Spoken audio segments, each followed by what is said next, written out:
apa yang kamu bayangkan ketika mendengar kata penipu?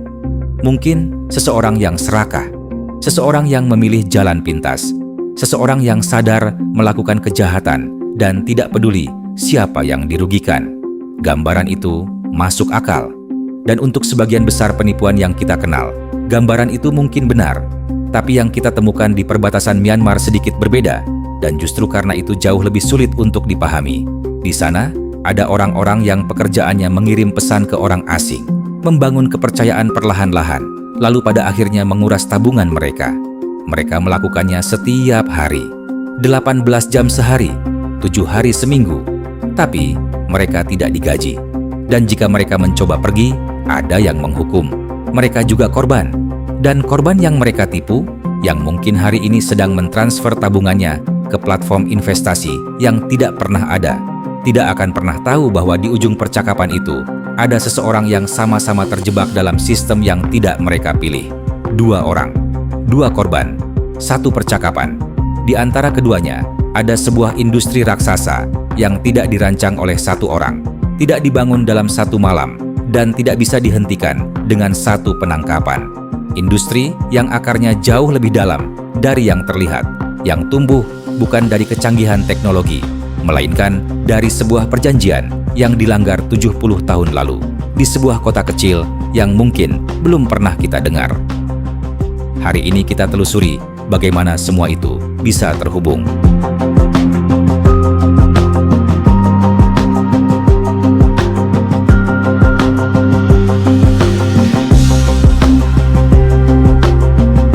Tahun 1947, Inggris bersiap meninggalkan Burma dan mereka meninggalkan sesuatu yang jauh lebih rumit dari sekadar kemerdekaan.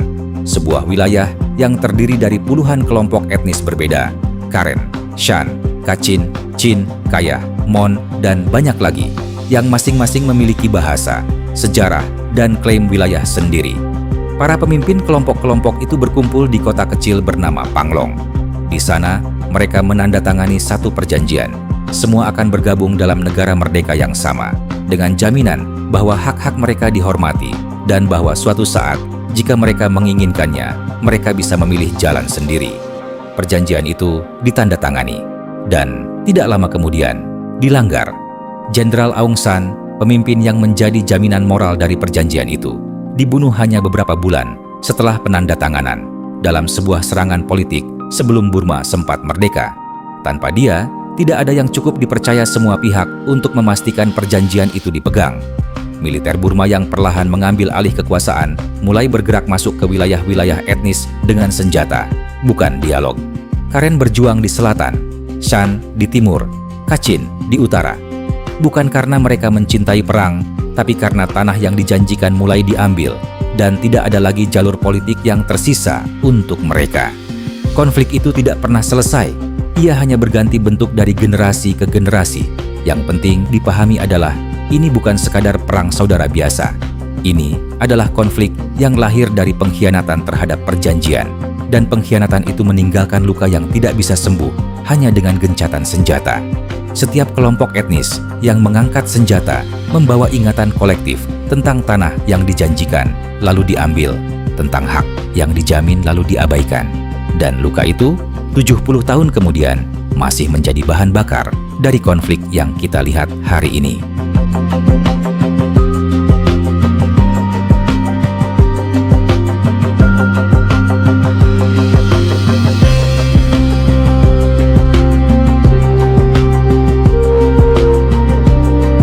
Tahun 1962, Jenderal Ne Win melancarkan kudeta dan memulai setengah abad pemerintahan militer yang mengisolasi Myanmar dari dunia luar. Ekonomi dinasionalisasi, pers dibredel, investasi asing diusir, dan Myanmar yang sempat menjadi salah satu negara terkaya di Asia Tenggara perlahan menjadi salah satu yang termiskin. Tapi ada satu keputusan yang dibuat militer di era ini yang dampaknya jauh melampaui ekonomi dan yang menjadi fondasi dari segalanya yang kita bahas hari ini. Militer tidak cukup kuat untuk menguasai semua wilayah perbatasan sekaligus. Berperang di setiap front secara bersamaan terlalu mahal dan tidak ada jaminan menang. Maka mereka membuat kalkulasi pragmatis. Lebih baik membeli kedamaian di perbatasan daripada memaksanya. Gencatan senjata ditawarkan kepada kelompok-kelompok bersenjata etnis satu persatu sepanjang tahun 1980-an dan 1990-an. Syaratnya tertulis jelas, kelompok-kelompok itu boleh mempertahankan wilayah dan senjata mereka, boleh mengelola ekonomi mereka sendiri, boleh berdagang apapun yang mereka mau, dan sebagai gantinya, penegak hukum Myanmar tidak akan masuk. Ini bukan kegagalan negara yang terjadi diam-diam. Ini adalah kesepakatan yang ditandatangani, diketahui, dan dibiarkan berlanjut selama puluhan tahun. Hasilnya, sepanjang jalur perbatasan Myanmar muncul kantong-kantong ekonomi ilegal yang resmi dilindungi perjanjian. Myanmar Utara menjadi salah satu produsen opium terbesar di dunia. Perdagangan manusia tumbuh. Penyelundupan beroperasi terbuka. Ketika Myanmar akhirnya membuka diri sejak 2010 dan pemerintahan sipil Aung San Suu Kyi mulai berkuasa pada 2016, ada harapan kondisi ini akan berubah. Beberapa investigasi mulai bergerak, beberapa nama mulai disebut, tapi pemerintahan sipil itu hanya berkuasa 5 tahun. Dan bahkan selama itu, militer tetap memegang kendali penuh atas pertahanan dan keamanan dalam negeri lewat konstitusi yang mereka rancang sendiri. Jaringan kejahatan yang dibangun selama 30 tahun tidak mungkin dibongkar oleh pemerintahan yang bahkan tidak punya akses penuh ke aparat keamanannya sendiri. Dan sebelum sempat menghasilkan sesuatu yang nyata, kudeta datang.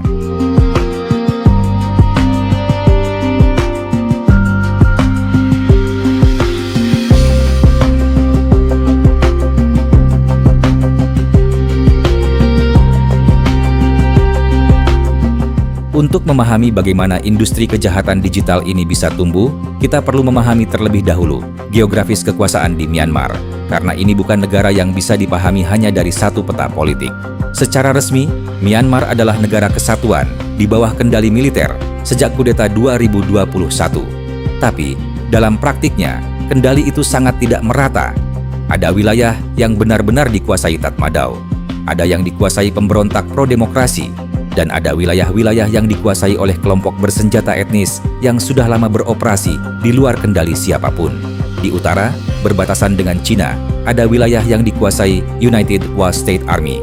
Ini bukan milisi kecil. UWSA adalah salah satu kekuatan bersenjata non-negara terbesar di Asia Tenggara, dengan lebih dari 20.000 prajurit, artileri berat, dan bahkan rudal permukaan ke udara. Mereka menjalankan wilayah Wa seperti negara kecil yang berdaulat dengan pemerintahan sendiri, ekonomi sendiri, dan hubungan tersendiri dengan Cina. Tatmadaw tidak masuk ke sana. Tidak ada yang masuk tanpa izin UWSA. Di timur laut, ada Shan State, wilayah terluas di Myanmar, hampir seperempat total luas negara. Shan State adalah mosaik kekuasaan paling kompleks. Ada UWSA di utara, ada berbagai faksi perlawanan, ada sisa-sisa jaringan narkoba Golden Triangle, dan ada puluhan kelompok lebih kecil yang masing-masing menguasai jalur perdagangan tertentu. Yang perlu dipahami dari semua ini adalah satu hal. Di wilayah-wilayah ini, pertanyaan apakah ini legal tidak relevan. Yang relevan adalah siapa yang mengizinkan. Dan izin itu tidak datang dari ibu kota. Ia datang dari komandan lokal yang menentukan apa yang boleh terjadi di tanahnya.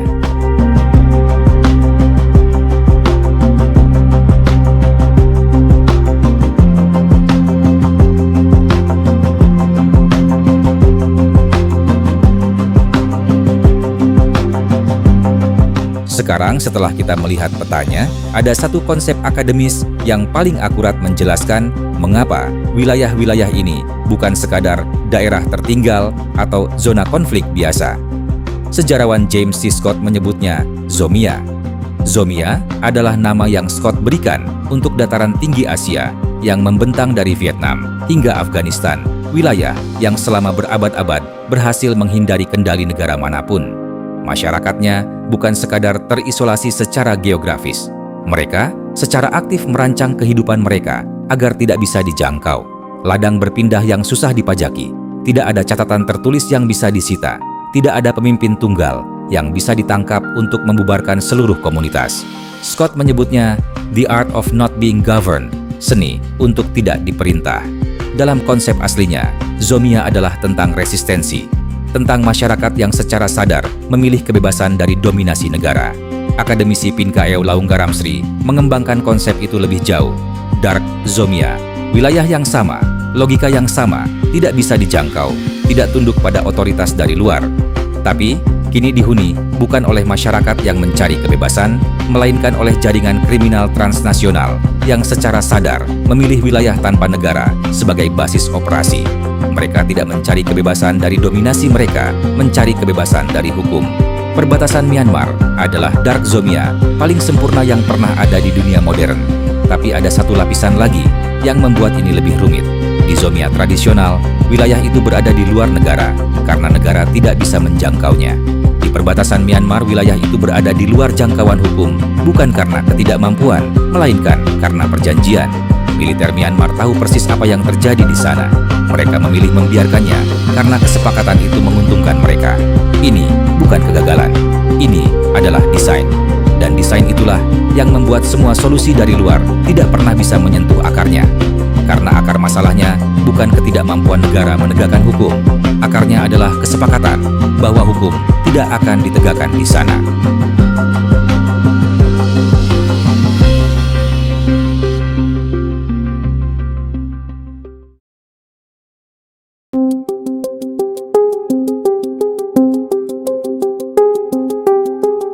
Sekarang kita tahu wilayahnya dan mengapa ia berbeda.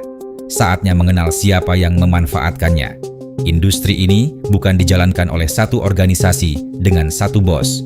Ia lebih mirip ekosistem dengan beberapa aktor besar yang masing-masing memegang peran berbeda, saling membutuhkan, dan saling mengambil keuntungan. Tapi ada nama-nama yang berulang kali muncul dalam investigasi internasional. So Chit-tu, warlord yang menjual perlindungan. So Chit-tu awalnya adalah perwira Karen National Liberation Army, kelompok pemberontak etnis Karen yang berjuang melawan militer Myanmar selama puluhan tahun. Tapi, pada 2010, ia membelot.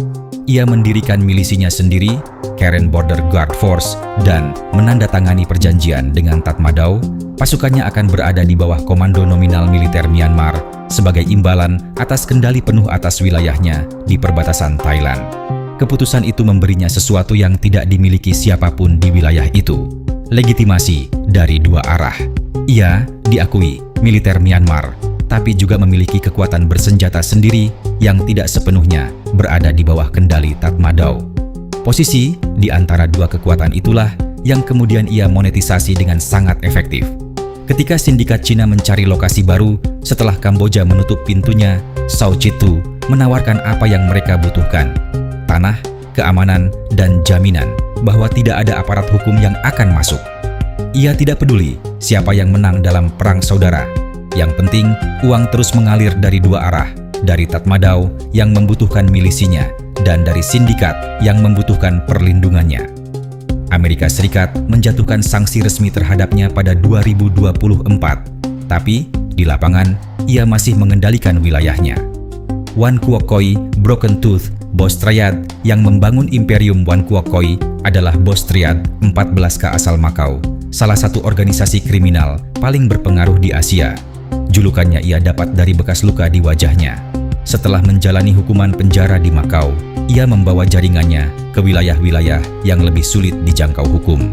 Namanya dikaitkan langsung dengan KK Park, salah satu kompleks penipuan terbesar di perbatasan Myanmar-Thailand. KK adalah singkatan dari namanya.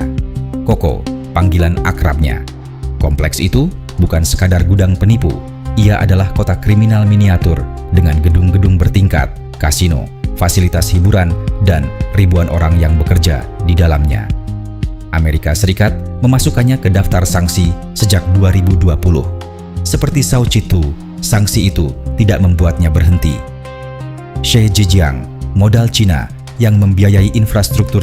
Xie Zhijiang adalah pengusaha Cina yang tengah diburu pemerintah Cina atas tuduhan perjudian online ilegal. Ia kabur dan menemukan bahwa uangnya bisa bekerja sangat baik di tempat yang tidak peduli dengan status hukumnya di Beijing.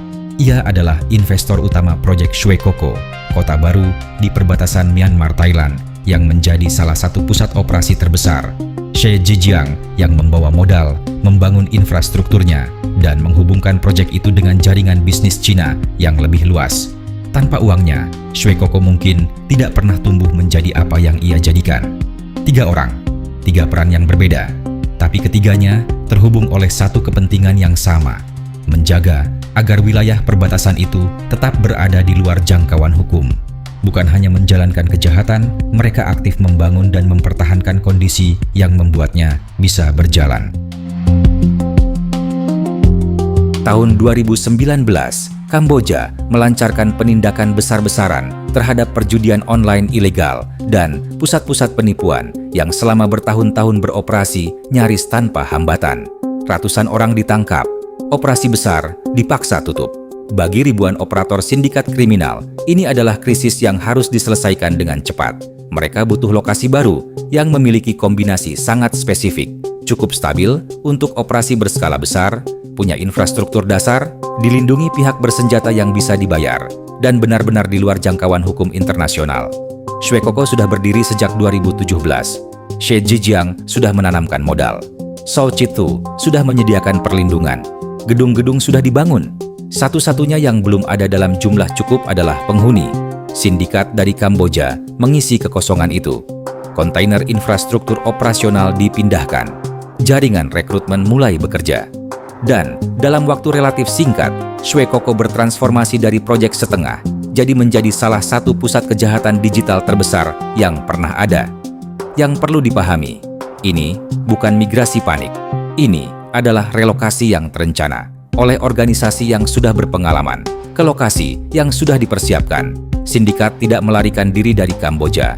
Mereka pindah dengan teratur, membawa modal, jaringan, dan know-how yang sudah teruji. Ketika mereka tiba di Myanmar, mereka tidak memulai dari nol. Mereka melanjutkan dari titik yang jauh lebih tinggi.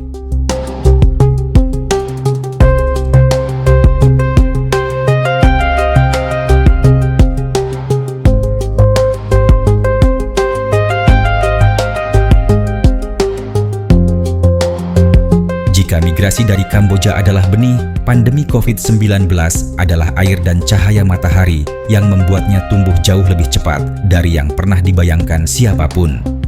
Sebelum 2020, operasi penipuan di Asia Tenggara masih banyak bergantung pada mobilitas fisik, turis yang dijebak di kasino, dan pengunjung yang ditipu di pertukaran mata uang. Pariwisata adalah sumber mangsa yang besar dan relatif mudah diakses. Lalu dalam hitungan minggu, semua itu hilang. Perbatasan ditutup, penerbangan dibatalkan, dan sindikat yang sudah membangun infrastruktur besar di perbatasan Myanmar tiba-tiba menghadapi satu pertanyaan. Bagaimana cara mencari mangsa tanpa kontak fisik? Jawabannya ada di ponsel yang dipegang oleh miliaran orang yang sekarang terkurung di rumah. Lebih banyak online dari sebelumnya, dan dalam banyak kasus lebih rentan secara emosional dan finansial dari sebelumnya. Pivot ke penipuan digital penuh bukan hanya keputusan bisnis, ia adalah keputusan survival. Dan hasilnya jauh melampaui apa yang bisa dihasilkan operasi berbasis tatap muka. Tidak ada batasan geografis, tidak ada batasan jumlah korban yang bisa dijangkau sekaligus. Seluruh dunia adalah target potensial. Di saat yang sama, pandemi menyediakan tenaga kerja. Di saat jutaan orang di Asia Tenggara kehilangan pekerjaan dalam semalam, di hotel, restoran, agen perjalanan. Dan di tengah keputusasaan itu, iklan lowongan kerja bergaji tinggi di Thailand atau Malaysia terasa seperti satu-satunya harapan. Pandemi tidak menciptakan kejahatan ini, tapi ia mempercepat pertumbuhannya dengan cara yang tidak mungkin direncanakan oleh siapapun.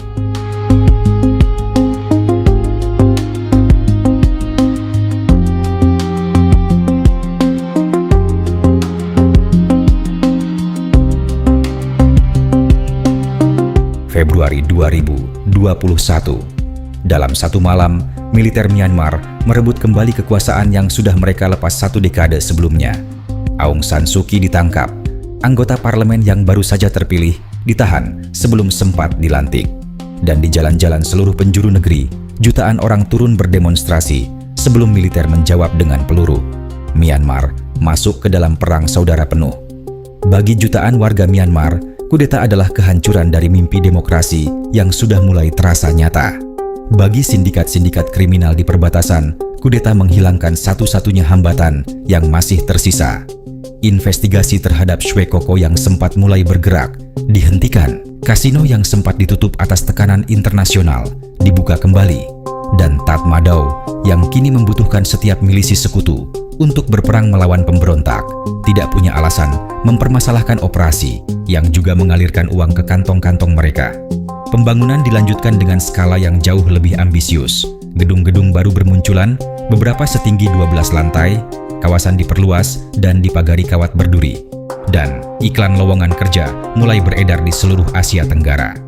Iklannya tampak profesional, customer service representative, digital marketing specialist, data entry operator, gaji dalam dolar, akomodasi ditanggung, tidak perlu pengalaman, yang tidak disebutkan bahwa kantor itu ada di dalam kawasan berpagar senjata, bahwa paspor akan disita setibanya, bahwa satu-satunya jalan keluar adalah melunasi hutang yang jumlahnya terus bertambah.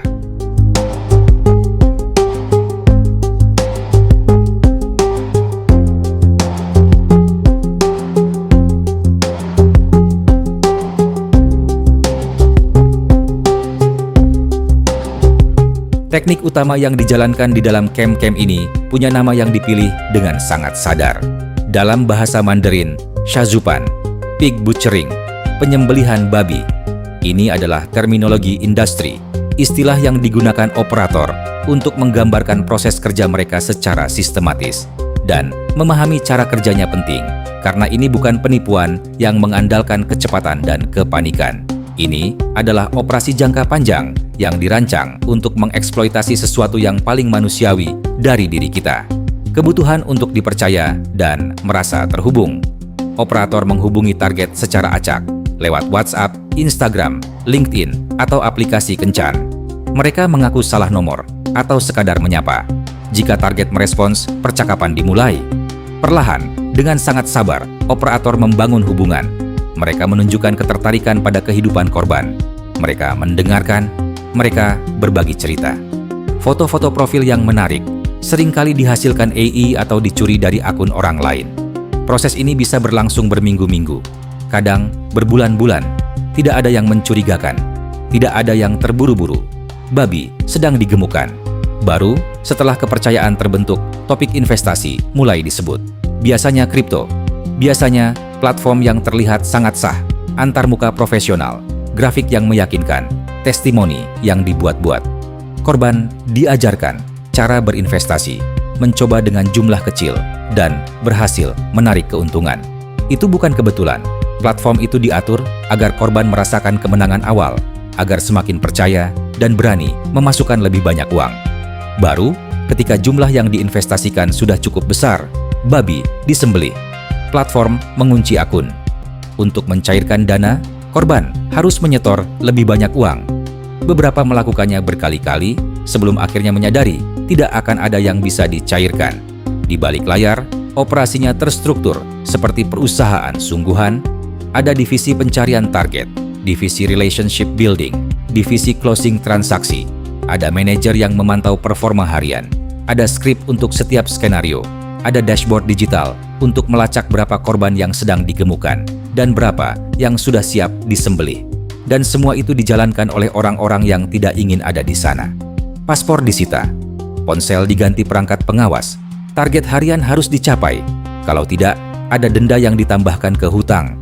Yang mencoba kabur, ada yang dipukul di depan semua orang sebagai peringatan. Ada yang dijual ke camp lain yang lebih keras.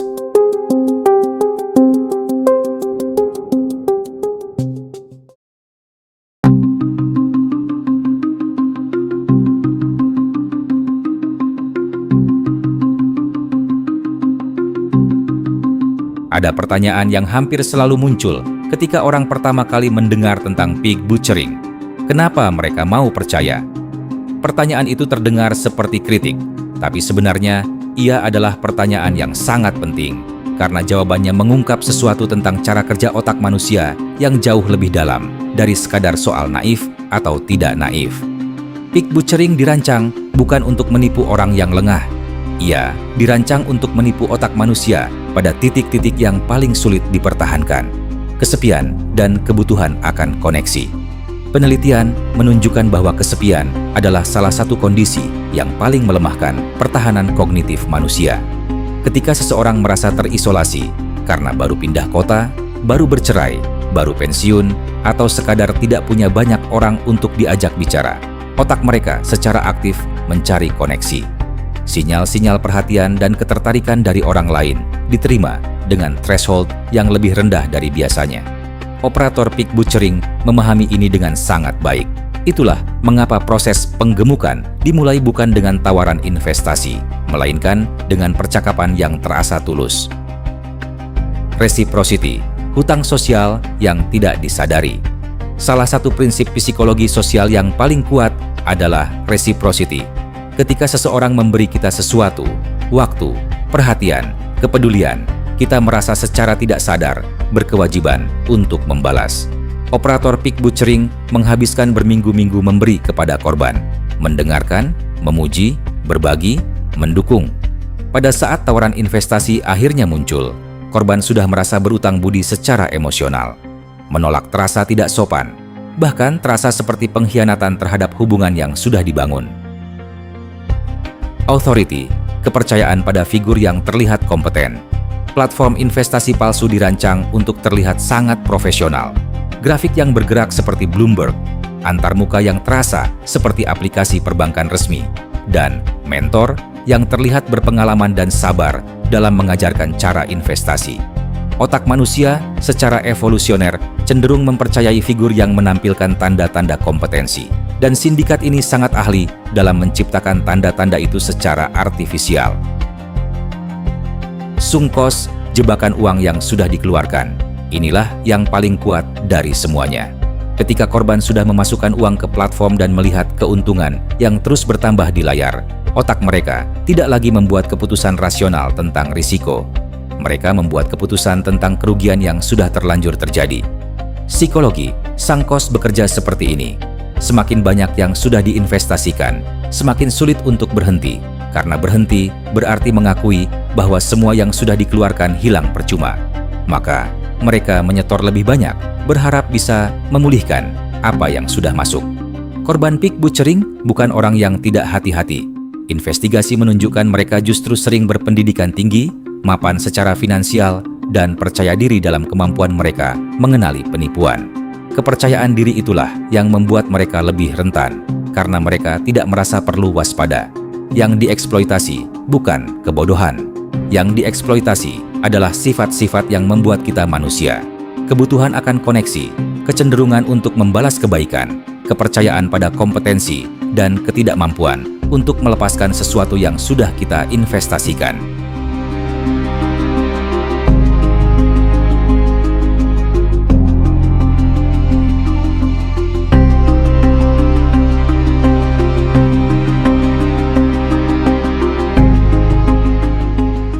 Sekarang kita sudah melihat cukup banyak, cukup untuk berhenti sejenak dan bertanya, apa sebenarnya yang sedang kita lihat?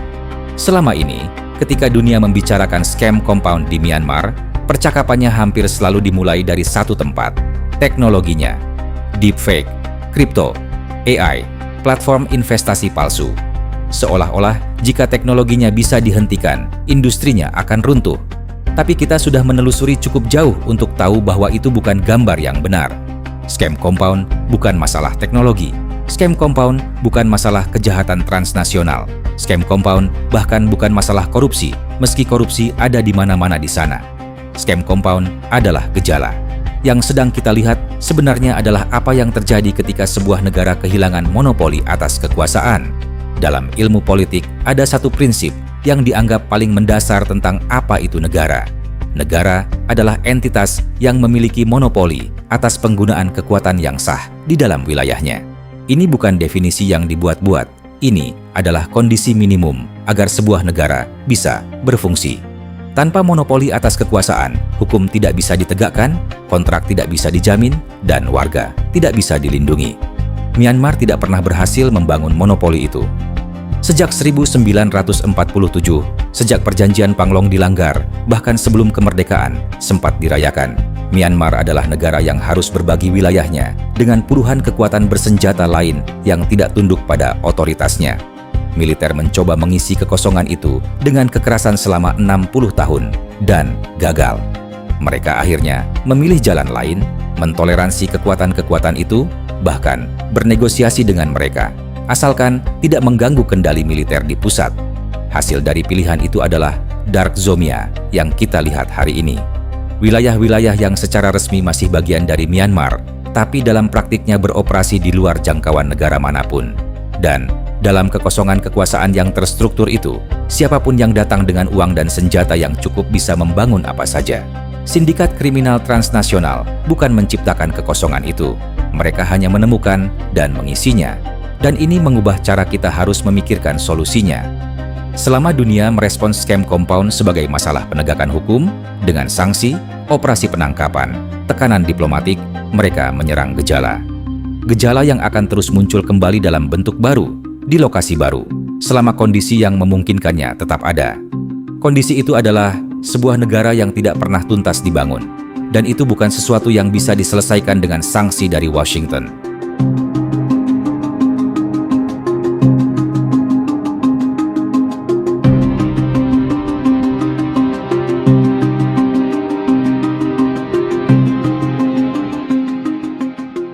Setelah melihat sistemnya, saatnya kita bicara tentang manusianya. Korban finansial, mereka yang kehilangan uang. UNODC memperkirakan kerugian finansial dari operasi penipuan yang berbasis di Asia Tenggara mencapai antara 18 hingga 37 miliar dolar hanya pada 2023. Ini adalah hasil dari operasi terstruktur yang menargetkan manusia secara sistematis dengan kesabaran dan metodologi yang menyerupai pekerjaan profesional.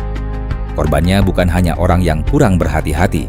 Seperti yang sudah kita bahas, pig butchering justru sangat efektif terhadap orang-orang yang berpendidikan tinggi dan mapan secara finansial. Korban berasal dari lebih dari 66 negara. Amerika Serikat saja mencatat kerugian lebih dari 4 miliar dolar pada 2023. Indonesia ada di dalam angka itu.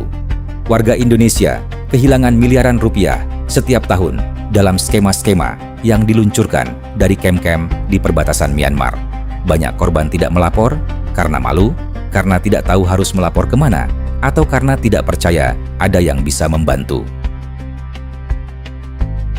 Korban perdagangan manusia, mereka yang dipaksa menjalankannya.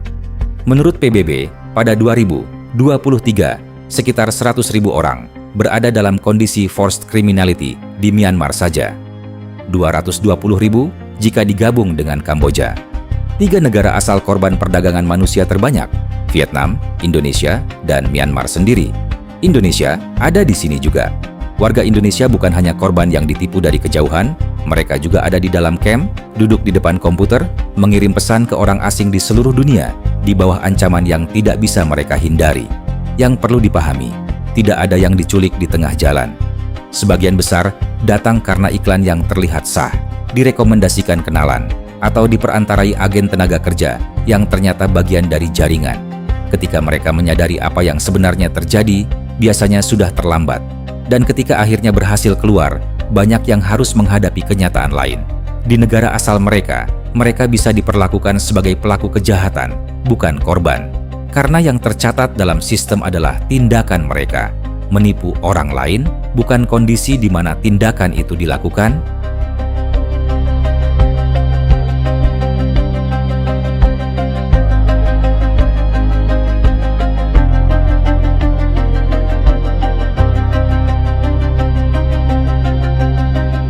Selama bertahun-tahun, ada satu batasan struktural yang tidak bisa dihindari. Setiap korban butuh satu operator. Membangun kepercayaan adalah pekerjaan yang memakan waktu dan tidak bisa diotomatisasi sepenuhnya. Itu membatasi skala. Lalu, kecerdasan buatan generatif menjadi tersedia secara luas, dan batasan itu mulai runtuh. Dengan AI, satu operator bisa mengelola puluhan percakapan sekaligus. Masing-masing terasa personal, disesuaikan dengan profil korban yang dipetakan dari jejak digital mereka. Teks mengalir dalam hitungan detik, dalam berbagai bahasa, tanpa tanda-tanda kelelahan. Skala yang dulu butuh ribuan orang kini bisa dicapai dengan jauh lebih sedikit. Lalu, ada deepfake. Dulu, identitas palsu bergantung pada foto curian yang risikonya jelas. Sekarang, wajah sempurna bisa dibuat dalam hitungan menit, wajah yang tidak pernah ada, atau wajah orang nyata seperti pejabat bank yang menelepon untuk mengonfirmasi transaksi, selebritas yang merekomendasikan platform investasi, bahkan anggota keluarga korban yang disalin dari foto di media sosial. Asia Pasifik mengalami peningkatan lebih dari 1.500% dalam penipuan berbasis deepfake antara 2022 dan 2023. Dan di lapisan terakhir ada cryptocurrency. Uang dari korban di Jakarta atau Seoul mengalir ke dompet kripto yang berpindah ratusan kali dalam hitungan jam. Melewati berbagai teknik obfuskasi sebelum muncul sebagai aset bersih yang tidak bisa dihubungkan dengan kejahatan asalnya. Industri ini tidak menciptakan teknologi baru. Ia adalah pengguna teknologi yang paling oportunistik yang pernah ada, mengambil setiap inovasi dari ekosistem teknologi global dan menggunakannya lebih cepat dari yang pernah dipikirkan para pembuatnya.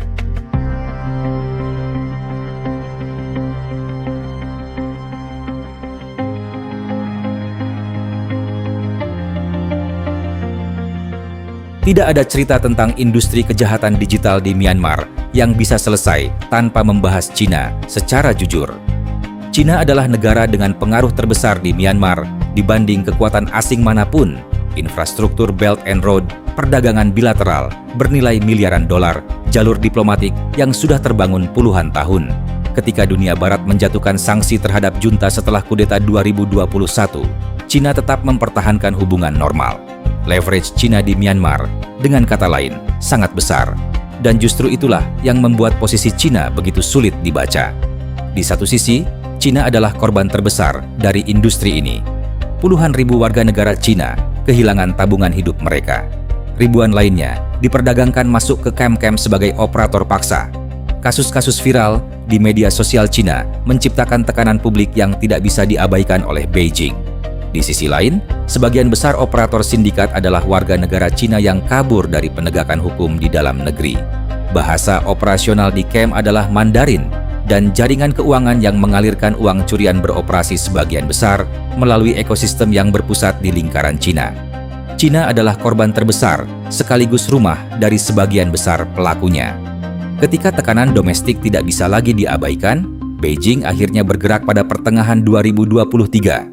Cina berhasil mendorong penutupan operasi di kawasan Kokang dan Mongla di Shan State Utara, wilayah-wilayah yang pemimpinnya bergantung pada hubungan baik dengan Beijing. Antara Mei 2023 dan Januari 2024, ribuan orang berhasil dipulangkan. Tapi, di wilayah-wilayah seperti Myawaddy yang dikuasai Sao Chithu, yang lebih dekat dengan militer Myanmar dan jaringan Thailand, pengaruh Cina jauh lebih terbatas. Dan ada dimensi yang tidak bisa diabaikan. Cina menggunakan krisis ini sebagai instrumen pengaruh geopolitik. Dengan memposisikan diri sebagai pihak yang membantu menyelesaikan masalah, Cina mendapat leverage tambahan di Myanmar, di Thailand, dan di mata komunitas internasional. Krisis kemanusiaan menjadi alat diplomasi. Ini bukan tuduhan. Ini adalah logika geopolitik yang sudah lama dipraktikkan oleh kekuatan-kekuatan besar. Tapi, memahaminya penting untuk melihat mengapa tekanan Cina tidak selalu berarti penyelesaian masalah.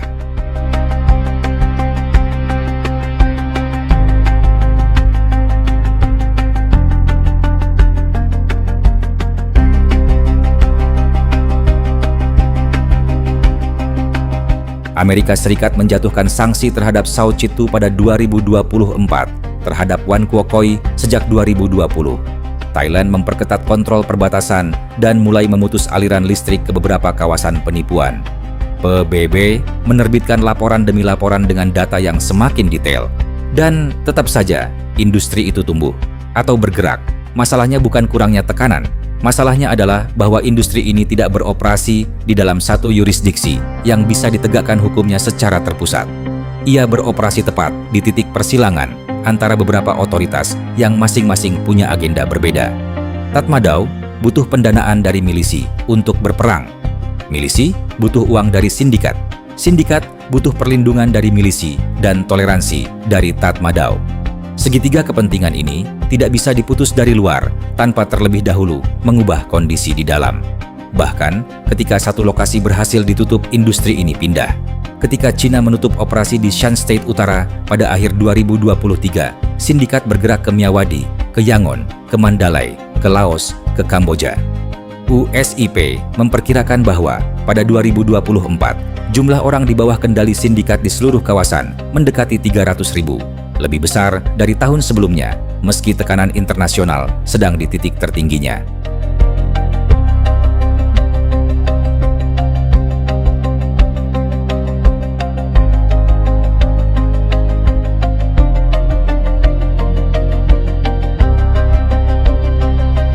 Ini adalah pertanyaan yang paling sering muncul ketika orang pertama kali memahami skala industri ini. Kalau semua orang sudah tahu, PBB tahu, Amerika tahu, Cina tahu, kenapa tidak dihancurkan saja? Pertanyaan itu terdengar sederhana. Jawabannya tidak. Pertama, tidak ada satu pihak yang punya otoritas penuh.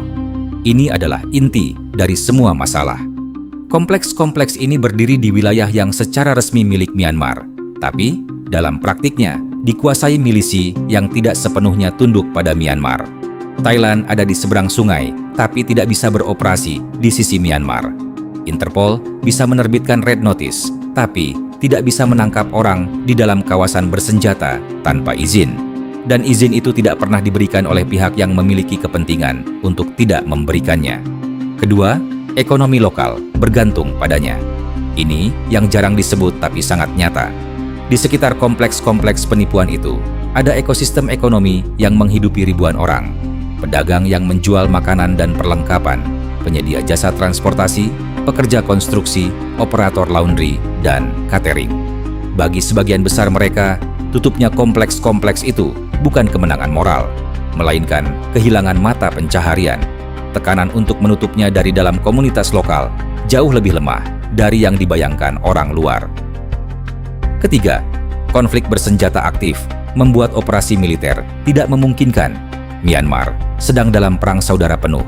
Tatmadaw yang menjadi mitra potensial untuk operasi penegakan hukum adalah pihak yang sama yang sedang berjuang mempertahankan kekuasaannya dari serangan di berbagai front.